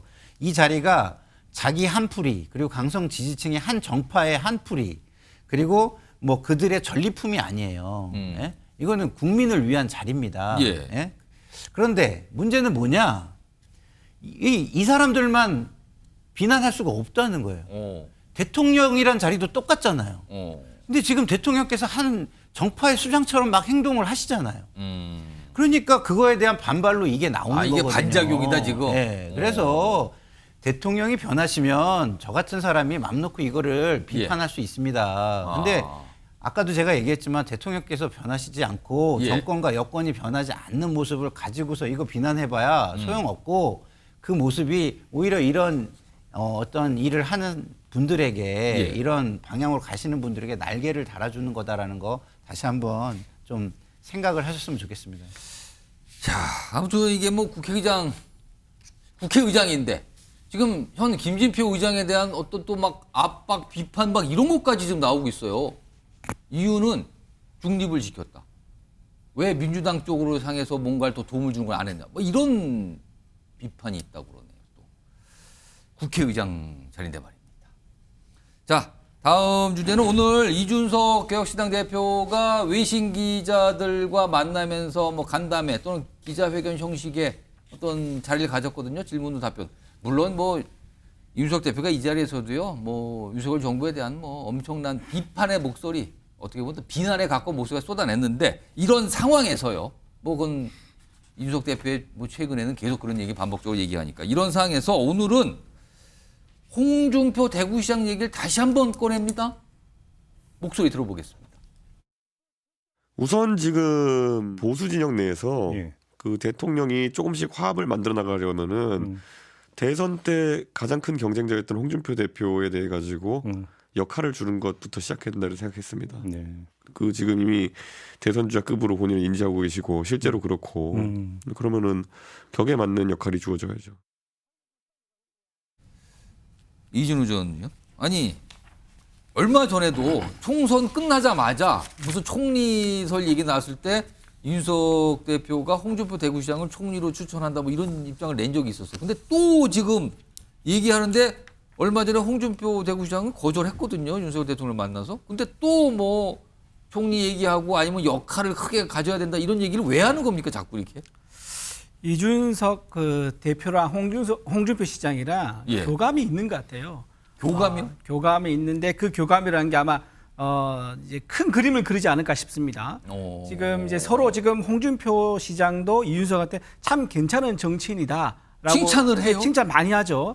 칭찬을 많이 하고 또 그 대구에 찾아가서 맥주 파티인가 치킨 파티인가 하면서 같이 어울리는 모습도 보여주고 보여주고 그러면 서로를 띄워주고 있는데 제가 보기에는 아마 홍준표 시장이 그 지금 자리가 좁아진 이준석 대표가 좀 저변을 넓히는데 징검다리 역할, 그러니까 지렛대 역할을 해줄 수 있는 사람이 홍준표가 아닌가 기대를 하고 있는 것 같아요. 이준석 대표 입장에서는 표심을 넓힐 수 있는 역할을 홍준표 대구시장이 할 수 있다. 그렇죠. 본인을 위해서. 그렇죠. 보수당에서 이준석 대표는 지금 작년에 쫓기 나오다시피 나왔지 않습니까? 그래서 자기한테 이렇게 계속할 수가 없는 거예요. 결국은 보수당에 자기가 몸을 가지고 들어와서 합쳐서 거기서 정치를 해야지만 살아날 수 있습니다. 지금 한 번 가지고는 뭐 여기서 당을 키우는 건 불가능한 거고요.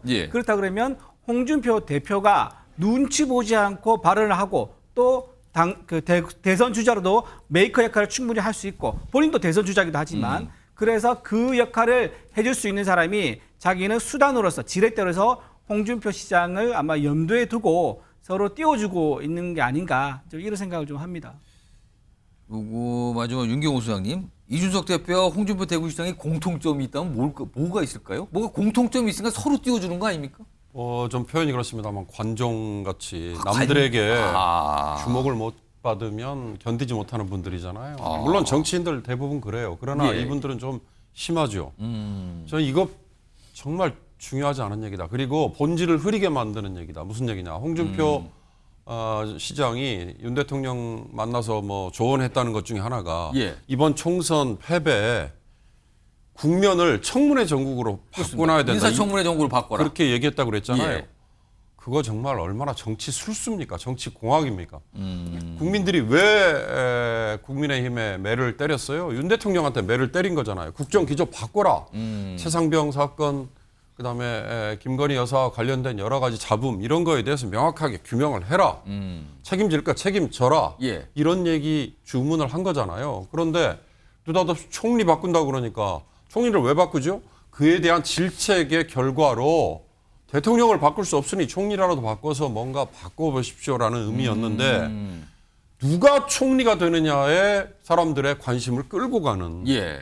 이준석 개혁신당 대표가 거기에 오히려 숟가락을 하나 더 올리는 총리 얘기를 자꾸 하니까. 역할을 하면 그건 본질을 흐리는 데 일조하는 거예요. 예. 그거 의도를 가지고 있다면 정말 더 나쁜 거고 예. 의도를 갖고 있지 않는 건데 자꾸 이런 얘기만 하는 거면 그건 잘못 짚은 거다. 저는 그런 생각. 알겠습니다. 정치권과 관련된 주제 쭉 짚어봤고요.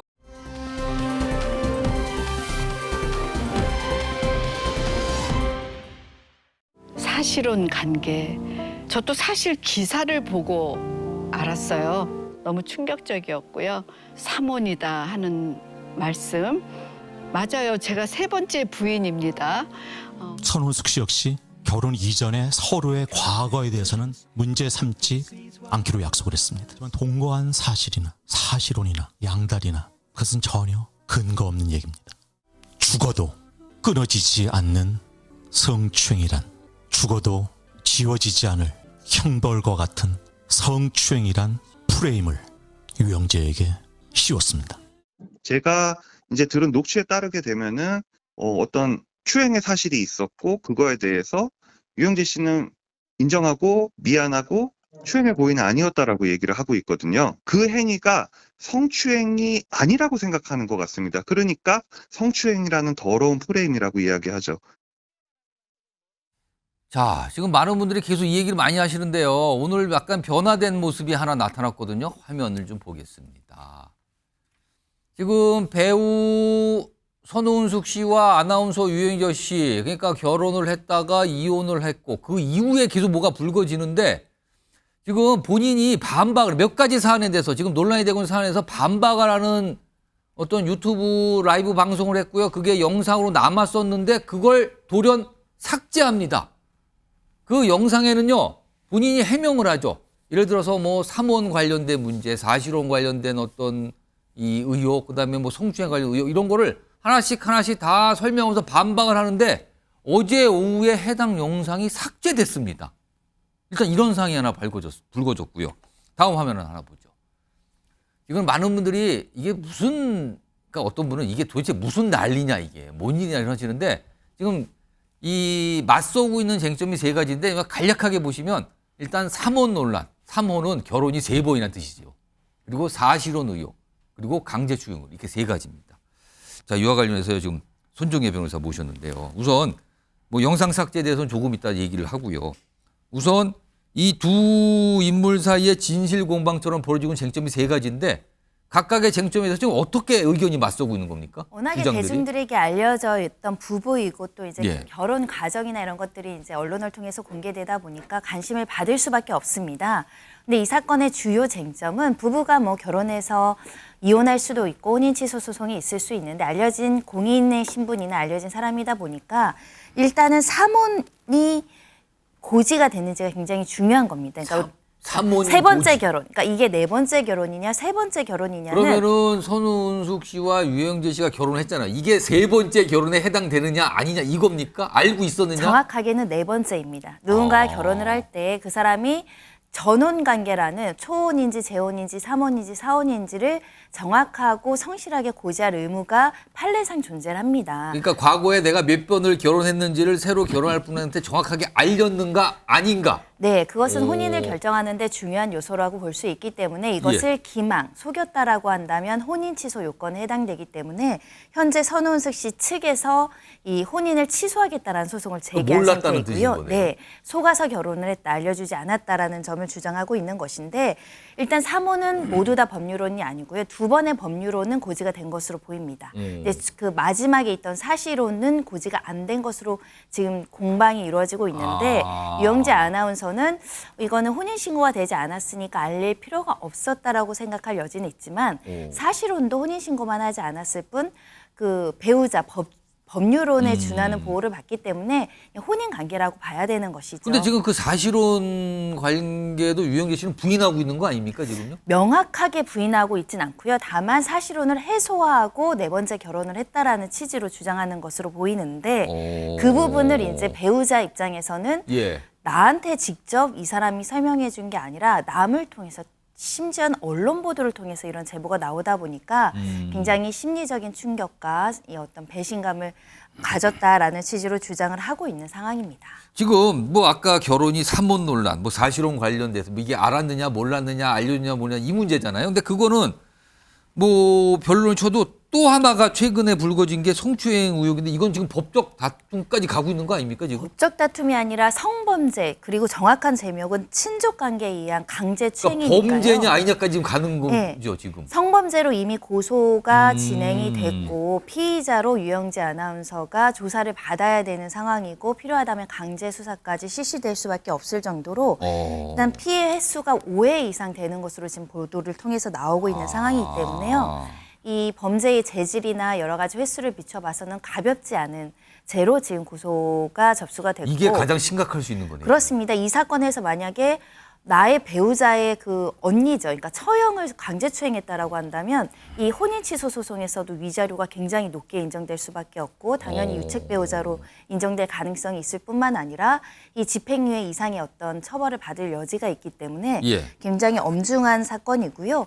그래서 이제 이 성추행 논란이 그러니까 의혹이 제기되면서 여러 가지 이제 억측성 댓글이나 이런 것들이 있는데 중요한 것은 이 일부 어떤 행위에 대해서는 인정하는 취지의 녹음 파일이 존재한다는 겁니다. 아마 이런 보도를 보고 유영재 아나운서 측에서도 이게 거짓 프레임, 더러운 프레임이라고 반론을 제기했다가 삭제한 것으로 추정이 되는데 성범죄에서 가장 중요한 거는 2차 가해를 야기하지 않는 것이 중요합니다.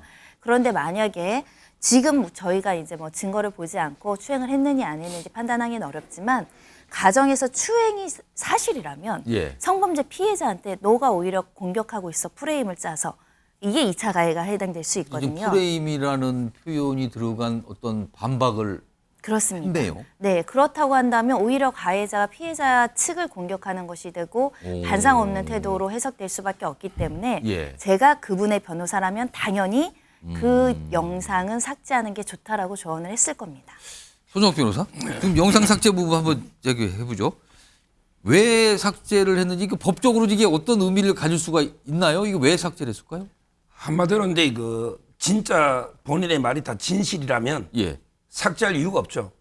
본인이 이제 떳떳하고 당당하고 진실이라면 영상을 이제 그 삭제할 이유가 없잖아 상식적으로요.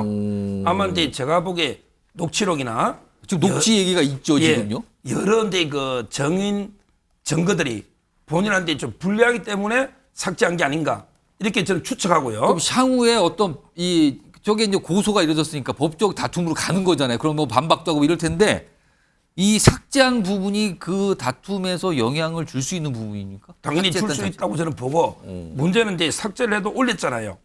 이미 올리면요. 2차 가해라고 우리 손 변호사님 말씀했는데 구체적으로 제가 보기에 오히려 명예훼손이 될 수도 있을 것 같아요.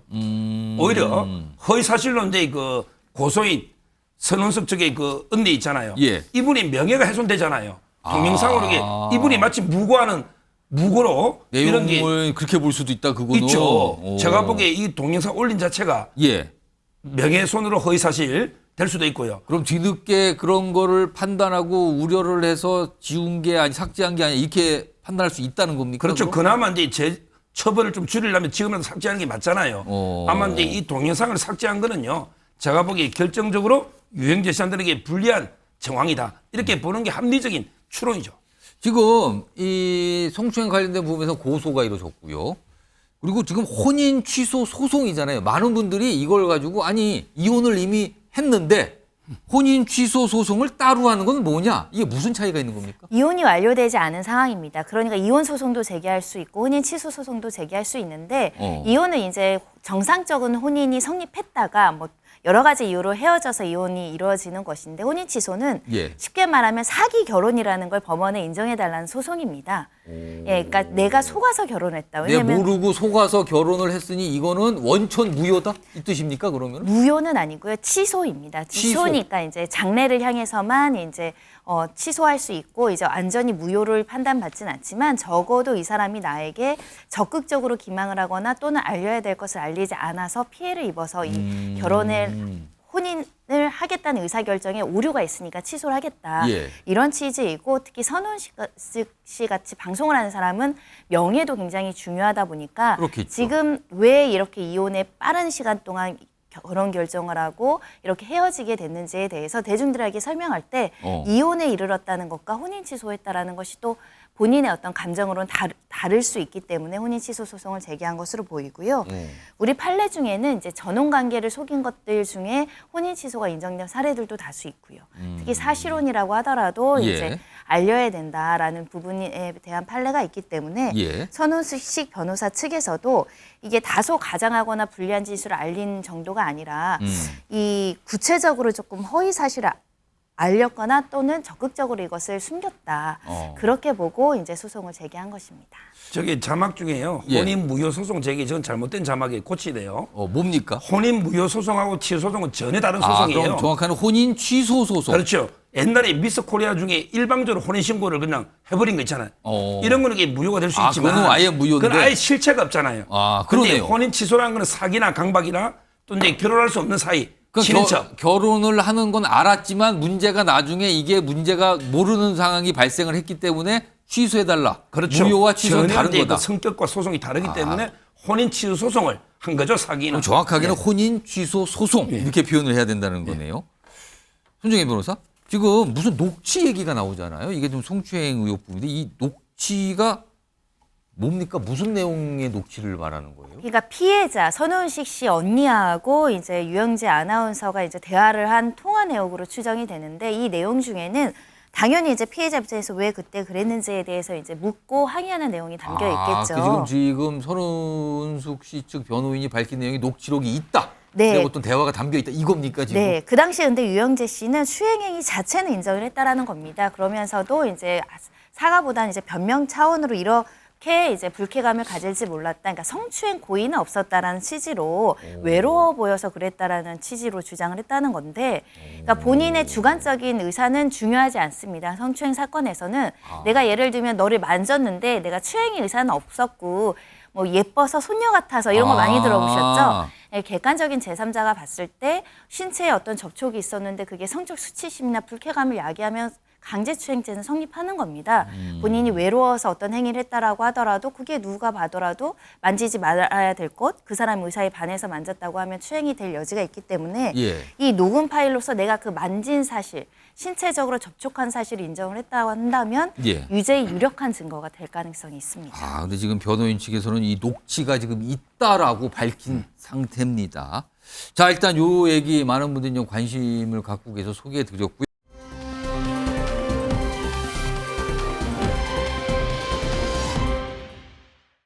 저는 저와 하라를 벌인 친모가 이처럼 무리한 요구하는 것에 대해 너무나 큰 충격을 받았습니다. 부활합법의 통과가 평생을 슬프고 아프고 외롭게 살아가는 동생을 위하여 보면 마지막 선물이라고 생각하고 있습니다. 생모는 우리 동생이 사고가 나지 않았다면 죽을 때까지 우리를 보러 오지 않았을 겁니다. 그리고 동생이 빚만 있다면 가여 왔을까요?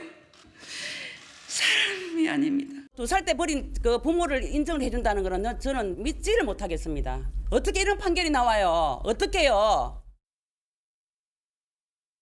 자, 관련된 과거의 어떤 목소리부터 전해 들었는데 많은 분들이 기억하실 거예요. 이른바 구하라법 관련된 가수 구하라 씨와 관련된 어떤 엄마가 뭐 수십 년 만에 나타나서 어떤 상속 재산을 가지고 갔다 이런 얘기잖아요. 오늘 헌재 판결 주요 내용 좀 정리했습니다. 3가지가 나왔는데 우선 첫 번째가 이게 아마 가장 많은 분들이 관심을 가질 것 같아요. 유산 상속인데 일단 법적인 표현으로는 유류분이라고 있습니다. 유류분. 돌아가신 분이 남긴 어떤 재산, 상속 대상을 말하는 거거든요. 근데 그걸 어떻게 나눠야 되는가 이 문제인데 일단 첫 번째 이게 오늘 헌법 불합치입니다. 그러니까 문제가 있다고 일단 판단했는데 마땅한 가족의 도리를 해야 되는데 안 하고 또는 폐륜적인 행동을 한 가족에게 유산 상속을 지금은 인정하고 있어요. 지금 법으로. 근데 이거 안 된다라고 이거 문제 있다라고 헌법재판소가 판결한 겁니다. 도리도 안 하는 사람, 폐륜적인 행동을 한 가족, 그러니까 상속 대상인 가족이 말하는 거예요. 헌법 불합치거든요. 우선 손정혜 변호사, 여기에 이런 마땅한 도의도 안 하고 폐륜적인 행동을 한 가족인데 지금 상속을 인정받는데 이 가족에는 부모, 자녀 다 들어가는 겁니까?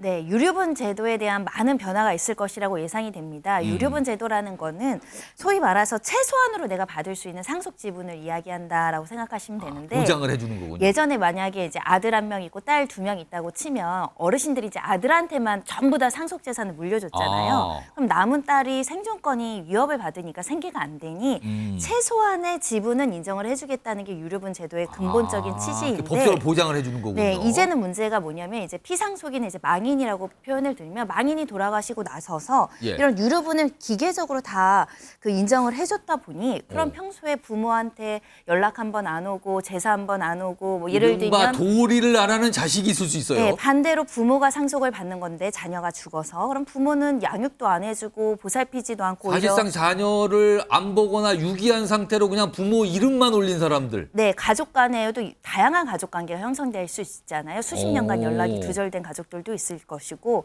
근데 이런 사람들한테도 최소한의 상속 지분을 부여하는 것이 타당하느냐라는 지금은 논란이 된다 이거죠, 그렇게. 제기됐는데 지금까지는 그런 걸 묻지 않고 얼마나 부양을 잘해왔는지 또는 부모를 잘 모셨는지 그 자식된 도리를 잘했는지 상관없이 유류분을 인정을 해줬지만 지금은 이렇게 그런 것들, 그러니까 기여라든가 유류분 상실의 어떤 내용을 규정하지 않고 일률적으로 상속 지분을 유류분 제도로서 보장하는 것은 타당하지 않다라는 것이 이번에 이제 결정의 취지입니다. 그래서 지금 이게 헌법 불합치인데 쉽게 말씀드리면 국회 보고 법을 바꾸라는 거예요. 내년 말까지 이거를 다 제한할 수 있게 조건을 달 수 있게 법을 바꿔라고 해서요. 그러면 쉽게 말씀드리면 2026년부터 법이 바뀌게 되면요.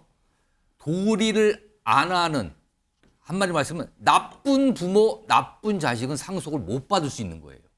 이렇게 만든다는 거예요. 이게 이른바 구하라법과 관련이 있다는 거죠, 지금요. 그러니까 정확하게는 상속권에 대한 상실 사유까지는 아직은 그 판단이 나온 건 아니고 유류분에 대한 문제인데 비슷한 논리 구조는 갖고 있습니다. 왜냐하면 구하라 씨가 돌아가셨을 때 이제 오빠 이 유족 측에서 굉장히 반발이 나왔던 것이 그동안 한 번도 우리를 보살피지 않았던 친모가 민법상 상속인이라는 걸 주장하면서 상속권을 주장을 한 것이죠. 또 그렇게 되는 거군요. 네, 양육도 하지 않고 보살펴주지도 않고 상처를 입혔던 사람이 이제 와서 이제 상속권을 주장하는 것은 매우 부당하다는 취지로 상속재산 분할 협의 심판 과정에서 주장을 했었는데 법에서는 이걸 막을 수 있는 제도가 없었습니다.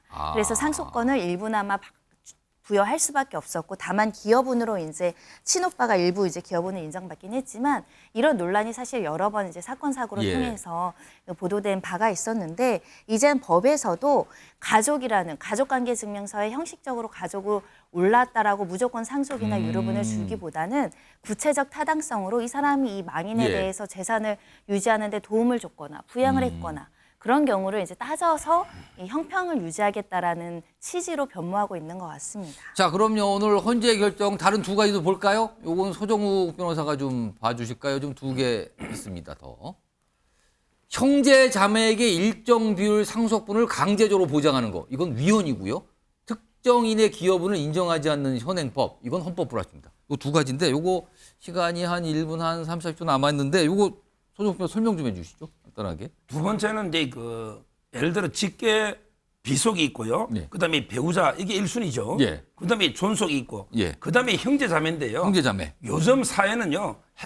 전부 이게 그 핵가족이잖아. 옛날처럼 이게 대가족 제도가 아니잖아요. 형제자매 남입니다. 실제 남이죠. 근데 그걸 재산을 유류분 달라는 게 말이 안 되잖아요. 그러니까 만약에 돌아가신 분이 뭐 유산 유언을 주면 좋지만 법적으로까지 이걸 보호해야 되는 거냐? 그렇죠. 아마 그래서 이제 그 이건 단순하게 위헌 났고요. 예, 이건 간단하게 위헌입니다. 예. 근데 세 번째 건 뭡니까? 그다음에 이제 공동 상속인 중에 예. 뭐 첫째 아들, 둘째 아들이 여러 명 있는데 예. 어떤 분은 부모 모시고 같이 사는 분도 있고. 조금 더 뭔가 돌아가신 분을 위해서 많은 일을 하신 분. 근데 그런 분들한테 오래 모시고 있으니까 집 한 채를 뭐 1년 전에 줬다. 근데 지금은 그것도 다 상속자들에 포함해가 또 나눠야 되니까. 그걸 다 섞어서 또 나눠야 되니까. 예, 원칙은 1년 전. 아기일 때는 1년 그 전까지 가거든요. 따라서 이제 그런 거는 이미 정당하게 이미 정리된 걸로 제한하는 거죠. 그것도 헌법 불합치가 난 건데 이것도 법을 바꾸라는 거네요. 그러면. 그렇죠. 그다음에 아까 구하라에 대해서 한 말씀을 더 보태면 예. 지금도 이제 상속 못 받는 결격이 있죠. 지금은 살인하거나 상해를 가하거나 이렇게 범죄일 때만 제한되는데 엄마가 상해 살인은 아니잖아요. 그렇군요. 도덕적으로 부양 안 한 거죠. 이런 것까지 된 거죠. 자, 이게 지금 뭐 법조계에서는 이게 여러 가지 영향을 좀 미칠 것이다라고 해서 지금 지켜보고 있는 상황인데 오늘 중요한 결정이 좀 나왔습니다.